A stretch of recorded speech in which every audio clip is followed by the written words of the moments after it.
하나님의 말씀 받습니다. 사사기서 6장 23절 24절의 말씀입니다. 사사기 6장 23절 24절의 말씀 한 목소리로 한 마음으로 함께 하겠습니다. 여호와께서 그에게 이르시되 너는 안심하라 두려워하지 말라 죽지 아니하리라 하시니라. 기드온이 여호와를 위하여 거기서 제단을 쌓고 그것을 여호와 샬롬이라 하였더라. 그것이 오늘까지 아비에셀 사람에게 속한 오브라에 있더라. 아멘. 안녕하십니까?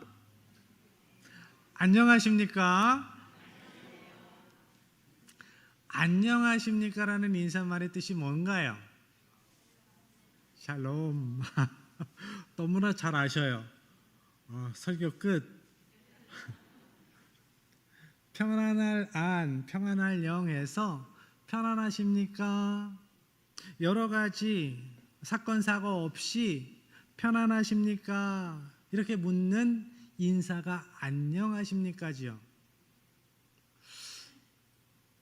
외세의 침략이 많았던 이 나라, 이 민족, 이 나라의 백성들이 밤사이에 아무 사고가 없었는지를 묻는 이 말이 일상의 인사가 되었습니다. 그리고 뭐라고 인사하지요? 식사하셨습니까? 진지 드셨습니까? 왜요? 배고픈 시절이 많았습니다. 배를 고른 사람들이 많았습니다. 그래서 이 인사말이 일상의 인사말이 되었습니다. 우리 박 목사님이 제주도 출신입니다. 제주도에서는 어떻게 인사하죠?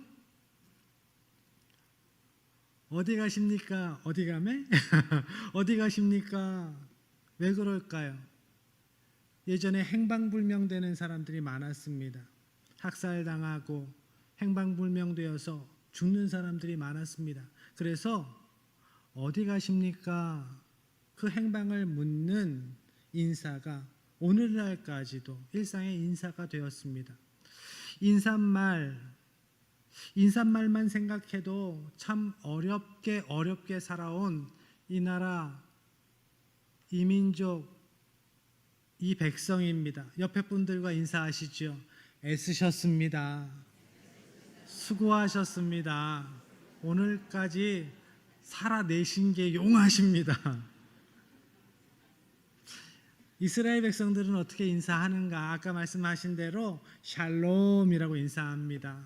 샬롬. 우리가 잘 알듯이 평화를 이야기를 합니다. 평화, 평안하세요. 이렇게 인사하는 겁니다. 우리네처럼 그 인사말에 역사적인 배경이 담겨 있다면 왜 이런 인사를 할까요?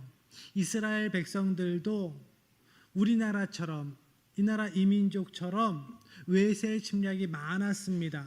그래서 샬롬이라고 인사를 합니다. 그런데 샬롬이라는 단어에 평화라는 뜻만 있는 것이 아닙니다. 어원적으로 살펴보면 온전함이라는 뜻이 있습니다. 온전함. 여러분은 온전하십니까? 왜 온전함을 잃어버릴까요? 왜 온전하지 않을까요? 결핍이 있기 때문입니다. 결핍이 생겼기 때문에 온전하지 않습니다. 출애굽기서 21장 36절 말씀에 보면 나의 소가 다른 사람의 소를 치받아서 그 소가 죽으면 다른 사람에게 소로 갚아주어야 한다라는 말씀이 있어요. 여기에서 갚아준다, 갚다라는 동사가 그 어원이 샬롬과 같아요. 그러니까 다른 집 소가 나의 소를 치받아서 나의 소가 죽었어요. 결핍이 생겼습니다. 이것을 채움 받아야 온전해지는 거예요. 전처럼. 그래서 소가 죽었으면 소로 갚아야 된다라고 말씀을 하시는 겁니다. 어떤 사람은 건강의 결핍으로, 어떤 사람은 물질의 결핍으로 온전한 상태를 잃어버립니다. 온전한 상태를 잃어버려서 그 인생 가운데에 샬롬이 상실됩니다. 평화가 없어집니다. 오늘 여러분은 샬롬이십니까? 여러분의 가정은, 여러분의 삶의 터전은, 여러분의 심령은 샬롬이십니까? 온전하신가요? 기쁨이 넘쳐나십니까? 기쁨과 감사가 상실되어서, 온전함을 상실하여서 하나님께서 주시는 샬롬을 누리지 못한다. 그러면 오늘 말씀을 통해서 주시는 하나님의 능력으로, 하나님의 은혜로 여러분의 상실된 그것이 채워지고 회복되어서 온전한 샬롬을 누리는 하나님의 백성으로 살아가시기를 축복합니다. 하나님의 백성 이스라엘은 왜 샬롬을 잃어버렸을까요? 하나님께서 이스라엘 백성들에게 가나안 땅을 허락하셨습니다. 그들이 가나안에 들어가서 그 땅의 민족들과 전쟁을 해서 그 땅에 정착을 하게 되지요.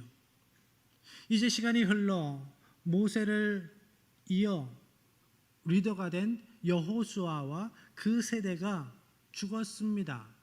다음 세대가 이제 그 땅에서 살아갑니다. 그런데 불안한 느낌을 주는 말씀이 이어집니다. 사사기서 2장 10절의 말씀, 그 세대의 사람도 다 그 조상들에게로 돌아갔고 그 후에 일어난 다른 세대는 여호와를 알지 못하며 여호와께서 이스라엘을 위하여 행하신 일도 알지 못하였더라. 아멘. 이것이 무슨 말씀일까요? 그들이 출애굽의 사건을 듣지 못했다라는 걸까요? 할아버지, 할머니, 아버지, 어머니로부터 광야 시절의 이야기를 듣지 못했다라는 걸까요? 여러분, 여러분의 자녀에게 여러분의 믿음의 스토리를 말씀하십니까? 하나님에 대해서 가르치십니까? 이스라엘 백성들도 자녀들에게 출애굽의 사건을, 광야의 사건을, 그 삶을 통하여서 이루어 오신 하나님의 은혜의 사건들을, 하나님을 이야기했을 겁니다. 그런데 다음 세대가 믿지 않았다라는 거예요. 하나님을 믿지 않았다. 들었지만 하나님을 인격적으로 만나지 못했고 하나님을 나의 하나님으로 믿음으로 영접하지 않았다. 믿음의 단절입니다. 하나님께서는 그 땅의 민족들을 다 멸하고 그 땅의 문화에 섞여 살지 말아라 말씀하셨어요. 그 땅의 우상을 섬기지 말아라 말씀하셨습니다. 그런데 이스라엘 백성들이 그 땅의 민족들과 섞여 살았습니다. 그들의 문화가, 그들의 삶의 모습이 더 아름다워 보여서, 더 멋있어 보여서 그 문화에 섞여 삽니다. 그들이 섬기는 우상이 더 화려해 보여서 그 우상을 섬기며 살아갑니다. 섞여서 살아가는 그 모습을 보면서 진정 하나님을 알지 못하게 됩니다. 다음 세대가 하나님을 알지 못하게 돼요. 하나님을 온전히 믿지 못하게 됩니다. 사사기서 2장 11절 12절입니다. 이스라엘 자손이 여호와의 목전에 악을 행하여 바알들을 섬기며 애굽 땅에서 그들을 인도하여 내신 그들의 조상들의 하나님 여호와를 버리고 다른 신들 곧 그들의 주위에 있는 백성의 신들을 따라 그들에게 절하여 여호와를 진노하시게 하였으되. 아멘. 그 땅의 우상을 섬기며 살아가는 이스라엘에게 하나님 진노하셨습니다. 하나님 진노하셔서 이스라엘을 보호하시던 강력한 능하신 하나님의 손길을 거두셨습니다. 그래, 너희들이 나 없이 살기를 원하느냐? 나의 이 강한 손길이 너희에게 부담이 되느냐? 거두어 줄게 하시는 거예요.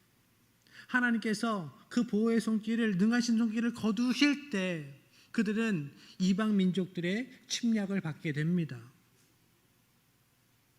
이방 민족들이 침략을 할 때 그들은 수탈당하고 눈물 흘립니다. 그 고통 가운데에 하나님께 다시 기도합니다. 하나님, 저희들의 죄를 고백합니다. 자복합니다. 용서해 주옵소서. 하나님께서는 그 기도를 들으시고 용서해 주세요. 그들을 구원해 주십니다. 그런데 얼마 지나지 않아서 그들은 또 죄를 짓습니다. 우상 숭배로 살아갑니다. 그러면 하나님께서 또 징계하십니다.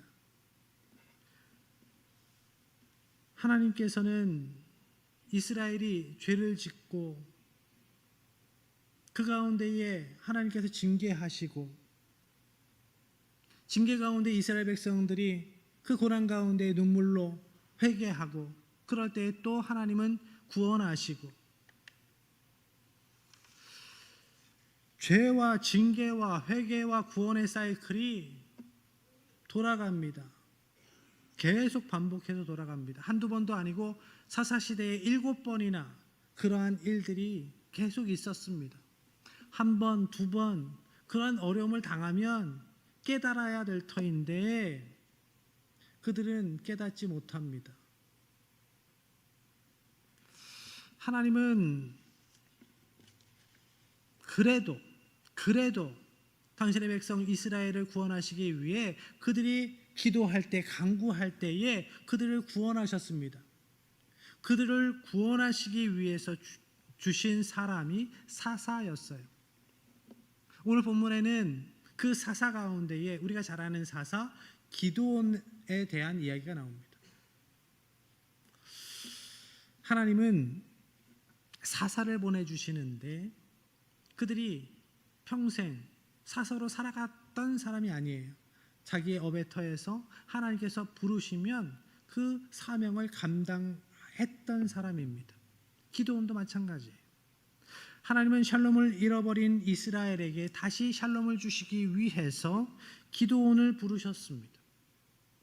하나님께서 기드온을 사서로 부르실 때 이스라엘은 미디안 족속으로 인해 7년간이나 고통당하고 있었습니다. 이 미디안 족속이 얼마나 독한 민족이냐면 보통 다른 나라에 쳐들어가서 수탈을 하더라도 보통은 추수 때 들어가서 곡식을 가져오는데 추수 때뿐만 아니라 이 미디안 족속은 파종할 때도 씨를 뿌릴 때도 쫓아와서 수탈해 갑니다. 뺏어가요. 파종하는 그 벽시까지도 박박 끌고 가는 거죠. 양을, 소를 다 끌고 갑니다. 아주 못살게 굽니다. 그래서 이스라엘 백성들이 평지에서 살아갈 수 없었습니다. 그들이 너무 무서워서 낮에는 골짜기마다 숨어서 조금씩 농사를 짓습니다. 안 보이는 데서. 그러다가 밤이 되면 산으로 올라가서 동굴에 들어가서 웅크리고 잡니다. 살아야 되니까. 그래도 살아야 되니까. 그러한 시간, 그러한 눈물의 시간, 절대 결핍의 시간에 하나님께서는 기드온을 사사로 세우셔서 절대 결핍 가운데에 있는, 눈물 가운데에 있는 이스라엘에게 샬롬을 주십니다. 평안을 주시려고 해요. 14절의 말씀입니다. 여호와께서 그를 향하여 이르시되 너는 가서 이 너의 힘으로 이스라엘을 미디안의 손에서 구원하라. 내가 너를 보낸 것이 아니냐 하시니라. 아멘. 하나님께서 말씀하세요. 이 너의 힘으로 이스라엘을 구원하라. 그런데 기드온에게 무슨 힘이 있다고요? 기드온은요, 미디안 사람들이 쫓아와서 또 수탈해 갈까봐, 그 곡물을 빼앗아 갈까봐 그 이삭 몇 개를 포도주 틀 안에 쪼그려 앉아서 털고 있었던 사람입니다. 미디안이 무서워서. 그런데 기드온에게 무슨 힘이 있다고 하나님 이렇게 말씀하시는 걸까? 하나님 왜 이렇게 말씀하시는 걸까? 하나님의 사람에게 있는 힘이 무엇입니까? 여러분에게 있는 힘이 무엇입니까? 믿음입니다. 믿음. 그래요, 믿음이에요. 하나님을 향한 믿음. 너의 안에 믿음을 사용하라고 말씀하시는 거예요. 너의 안에 전능한 하나님에 대한 믿음이 있는가를 물어보시는 겁니다. 그런데 문제는요, 기드온에게 믿음이 없었습니다. 믿음이 없어요. 믿음이 연약합니다. 기드온은 계속 저는 작은 자인데요 라고 이야기를 합니다. 저는 힘이 없는데요. 저희 집안은 므낫세 지파 중에 아주 작은 집안인데요. 배경도 없고요. 제가 가진 힘도 없고요. 저를 도울 사람도 없습니다 라고 이야기를 하는 겁니다. 그런데 어떻게 이스라엘을 그 무서운 미디안의 손에서 구원해냅니까? 라고 이야기를 합니다. 계속 저는 힘이 없는데요 라고 이야기를 합니다. 그렇지만 하나님도 계속 말씀하세요. 지치지 않고 말씀하세요. 16절의 말씀입니다. 여호와께서 그에게 이르시되 내가 반드시 너와 함께하리니 내가 미디안 사람 치기를 한 사람을 치듯 하리라 하시니라. 아멘. 하나님께서는 기드온에게 믿음의 선진들에게 주셨던 그 말씀을 동일하게 주셔요. 믿음의 사람들에게 무엇라 말씀하셨습니까? 너 괜찮은 사람이야 라고 말씀하지 않으셨어요. 모세에게, 아브라함에게 그렇게 말씀하지 않으셨습니다. 너가 모르는 숨겨진 힘이 있다 라고 말씀하지 않으셨어요. 하나님은 언제나 이렇게 말씀하셨습니다. 내가 너와 함께 할 거다. 내가 너와 함께 할 거다. 내가 너와 함께 하는데, 전능한 하나님이 너와 함께 하는데 뭐가 문제되겠니? 문제될 거 없다. 걱정하지 말아라. 믿음을 가져라 라고 말씀합니다. 하나님께서는 이렇게 말씀하십니다. 하나님께서 이렇게 말씀하시는데도 기드온에게 믿음의 담력이 생기지 않습니다. 그래서 기드온은 표징을 구합니다. 기적을 보여주세요 라고 이야기를 하죠. 하나님의 사자는 이야기합니다. 기드온에게 고기와 떡을 준비해라. 돌 위에 그것을 올려놓고 그 위에 국물을 부어라. 하나님의 사자의 명령대로 기드온이 할 때 이제 하나님의 사자는 그 고기와 떡에 지팡이를 갖다 댑니다. 그때 바위에서 불이 나와서 큰 불이 일어서 그 국물로 촉촉해진 그 고기와 그 떡이, 그 빵이 완전히 불살라집니다. 인간의 이성을 넘어선 경험, 전에 한 번도 해보지 않은 경험, 그 기적을 보았습니다. 그 기적을 통해서 기드온은 하나님의 임재를 확신합니다. 내가 하나님 앞에 섰구나. 하나님 나와 함께 하시는구나. 그런데 문제가 생깁니다. 하나님께서 기드온에게 믿음 주시기 위해서 기적을 베풀어 주셨는데 그 기적을 경험한 기드온이 믿음의 담력을 얻기는커녕 두려워합니다. 무서워합니다. 구약시대의 사람들은 하나님을 대면하면 죽는다라고 생각했기 때문에 이제 난 죽었구나 라고 생각하면서 벌벌벌 떨고 있는 거예요. 그때 하나님께서 이렇게 말씀하십니다. 23절의 말씀입니다. 함께합니다. 여호와께서 그에게 이르시되 너는 안심하라. 두려워하지 말라. 죽지 아니하리라 하시니라. 아멘. 안심하라. 여기에서 안심하라는 단어가 다름이 아니라 샬롬이에요. 샬롬. 하나님은 두려움에 떨고 있는 기드온에게 안심하라, 샬롬을 선포하십니다. 하나님께서 여러분에게 안심하라 말씀하세요. 샬롬을 선포하십니다. 그 말씀대로 될 줄로 믿습니다. 놀라운 기적을 보고도 두려워했던 기드온이 하나님의 말씀을 듣고 이제 두려움을 떨쳐버리고 믿음의 담대함을 얻었습니다. 성경에서는 균형 잡힌 상태, 조화로운 관계를 온전함으로 이야기를 합니다. 이러한 상태가, 이러한 온전함의 상태가 샬롬의 상태예요. 그러니까 기도는 기적이 아니라 하나님의 말씀을 통해서 하나님이 어떠한 분이신지를 알게 되었고, 그래서 하나님과의 온전한 관계로 서게 되었습니다. 하나님과의 온전한 관계가 회복되니까 그 안에서 샬롬을, 진정한 평안을 누리게 된 겁니다. 여러분, 기적을 경험하면 우리의 믿음이 커질까요? 많이 커질까요? 치유의 은혜를 경험한 사람이 그렇지 못한 사람보다 믿음이 아주 많이 커질까요? 안 그렇더라고요. 환상을 본 사람이, 하나님께서 보여주신 환상을 본 사람이 환상을 보지 않은 성도들보다 믿음이 많이 커질까요? 안 그렇더라고요. 하나님의 말씀 가운데, 그보다는 하나님의 말씀 가운데 하나님이 어떠한 분이신지를 제대로 깨달아 알 때 믿음이 커집니다. 담대한 믿음이 생깁니다. 여러분, 하나님의 말씀 가운데 하나님을 깊이 알아가는, 풍성히 알아가는 하나님의 백성 되시길 바랍니다.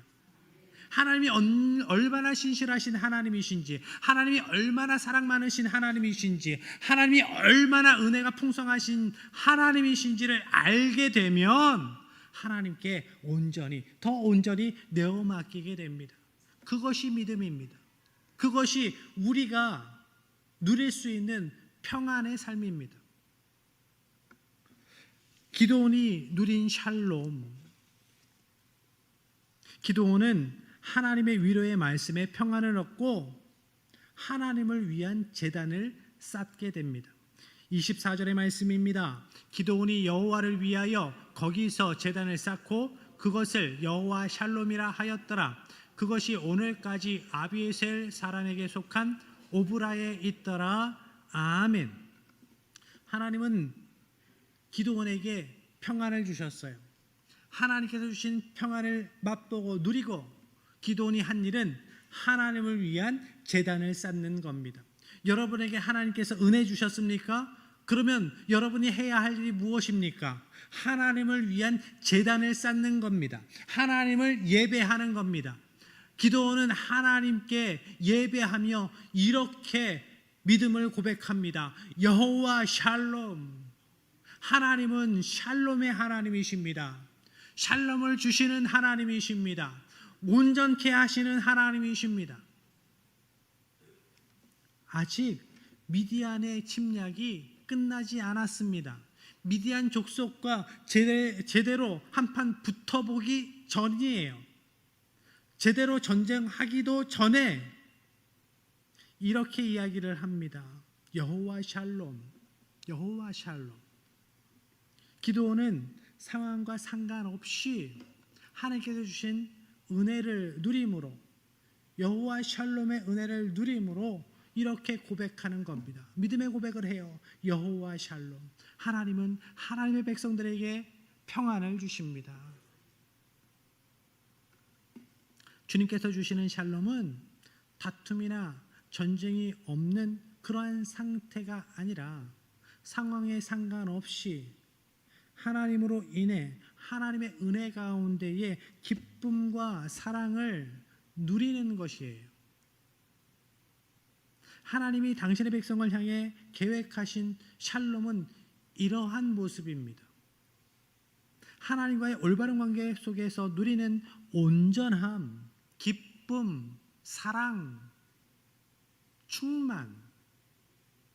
하박국 선지자가 또한 그러했습니다.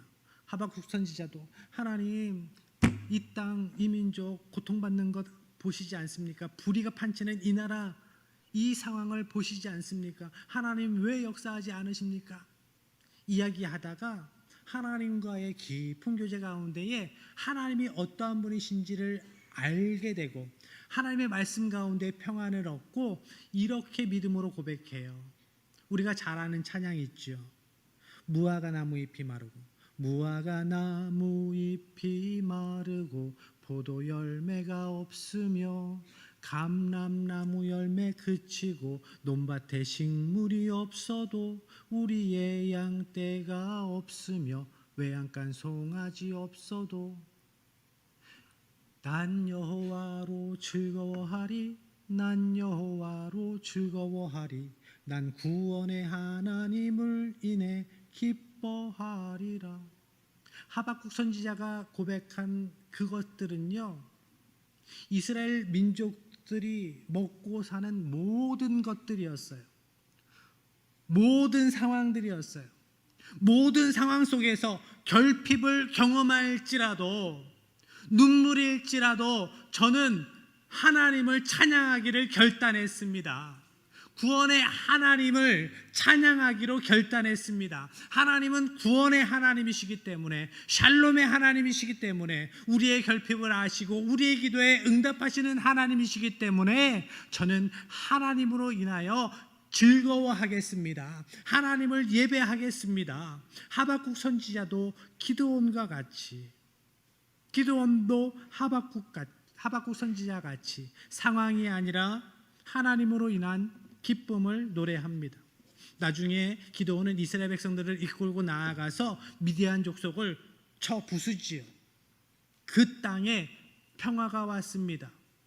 대적이 없어지는 물리적인 상황적인 평화가 왔습니다. 그뿐 아니라 하나님과의 올바른 관계 가운데에 예배가 바로 세워지는 영적인 평안함이 그 땅에, 그 민족, 그 영혼들에게 있어졌습니다. 기드온은 여호와 샬롬이신 하나님을 분명히 알고 고백했습니다. 오늘 여러분은 어떠십니까? 여러분이 고백하는 하나님은 어떠한 하나님이십니까? 샬롬이신 하나님을 진정으로 고백하고 계십니까? 하나님이 주시는 평화, 여러분의 삶 가운데 얼마나 누리고 계신가요? 안정적인 자산과 삶의 환경이 주는 평안, 귀한 겁니다. 분명 귀한 복입니다.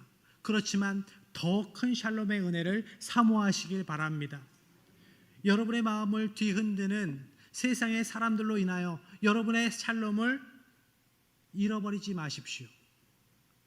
물질로 인하여서, 상황으로 인하여서, 세상의 문제로 인하여서 여러분의 심령에 있는 샬롬을 잃어버리지 마시길 바랍니다. 이 나라, 이 민족이 어려운 가운데에 있습니다. 이 민족의 분기점에 우리는 살아갑니다. 그렇지만 기억하십시오. 우리의 하나님은 샬롬의 하나님이십니다. 결핍을 채우실 겁니다. 온전케 하실 겁니다. 다시 세워주실 겁니다. 하나님께서 여러분에게 주시는 샬롬을, 우리 교회에 주시는 샬롬을, 이 나라 이 민족에게 주시는 샬롬을 기대하며 기도로 살아가시기를, 눈물로 살아가시기를, 믿음으로 살아가시기를 축복합니다. 저와 여러분의 기도를 근거 삼으셔서 샬롬의 은혜로 역사하시는 하나님을 생생히 경험하고 증거하는 하나님의 백성 되시기를 주님의 이름으로 간절히 축복합니다.